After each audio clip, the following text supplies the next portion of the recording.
This is the current state of Rise of Nations. And if Hyperant doesn't do something about it, it will die. And if Rise of Nations dies, the fans will go crazy. There will be wars, mass destruction, and genocide. Okay, probably not all that, but the fans won't be happy. So Hyperant's been shitting out updates recently, and this update in particular caught my eye. The update was interesting, not because of overriding the seed restrictions in VIP servers, but because of how he rearranged the country tab UI. You see, it looks nice, and the tabs are also different too. You can see policies over here, but look at laws. Laws looks empty, and I think that's because Hyperant's gonna add new laws. Probably not only conscription laws, but more laws other than conscription. And I asked Hyperant about it, and he verified my claim. So personally, I think Hyperant's gonna add trade laws and economic laws, because that would fit into the tab of laws, and also Hearts of Iron 4 has the exact same thing. Now, you may be wondering, we already have economic laws, bruh Steel. And yes, you're right, but these economic laws are gonna define how many factories are needed to produce certain items, just like the one in Hearts of Iron 4. Here are the modifiers. Now, I don't think Hyperant is going to directly copy this, but I do think he'll take some inspiration from this and implement some of these modifiers into the game, like how he did with conscription. Now it's time for trade laws. Me personally, I hope Hyperant adds all of the Hearts of Iron 4 trade laws, because these seem cool. The trade law of a country will determine how many resources of the country is exported. Now this will definitely change the meta of Rise of Nations, so I'm not sure if Hyperant will add this, but it will seem cool to have this in the laws section. Now, let's talk about the most anticipated update for Rise of Nations. The Espionage update.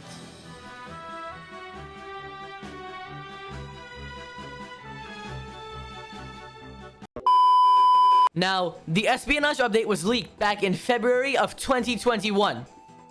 It's 2023, and the update is still not out. And by the looks of it, I don't think the Espionage update is coming out anytime soon. And Hyperant's last message for Espionage that year was that he was not ready to start an Espionage just yet. And don't bash the man. He doesn't have time. I think I understand him because I don't have time to upload or edit these videos. But I probably don't understand him as much because he has a million games on Roblox.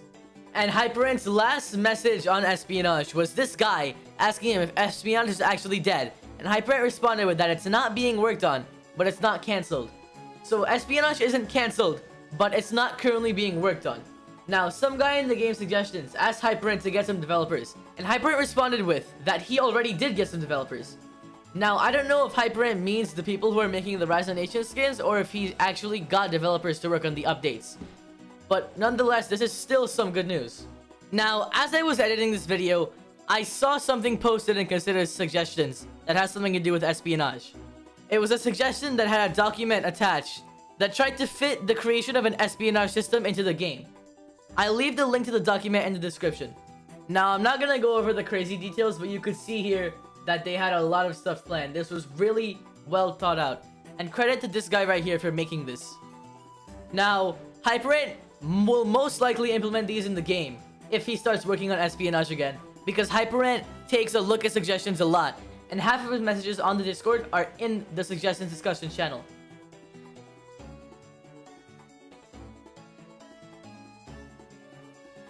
And I'll let you guys look at the rest by yourself. Plus, Hyperant responded to the game suggestion itself with this GIF, implying that this is a good suggestion and it will be used in the game. Now I will be swiftly going over the current updates that were brought out for Rise of Nations in July. The first update was giving the VIP server owners the ability to form any formable regardless of what country they're playing. And 8 days after that, Hyperant gave the VIP server owners another gift, allowing them to see every country's units in the game. And 3 days after that, yet another gift came for VIP server owners, where they were able to override the seed restrictions in the servers. And also, at the top right, there's something called Polaris. Now, this could just be a developer thing, but I love to speculate because I'm a fiend for these updates. And 2 days after that, Hyperant finally fixed what I wanted the most. He fixed the naval units having high reinforcement costs. And also he added mountain specialization, which is also really cool. But now that the navy reinforcement isn't so bad, we won't have clips like these again. Is that my navy reinforcement? Now, I'm gonna talk about a topic that hasn't been talked about for a while. The border updates. You see, after the Russian border update, Hyperant stopped updating the borders. And my friend India still doesn't have any releasables. So when will it come? Now I'm gonna give you a choice to guess on this. The first option, tomorrow. The second option, never. Pick one. Did you pick tomorrow? Well, you're absolutely incorrect. Kind of.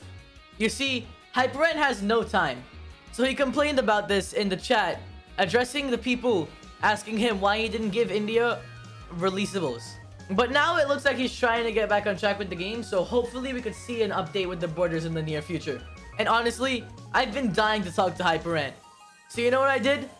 Talk to the next best person, who apparently talked to Hyperant. Probably not.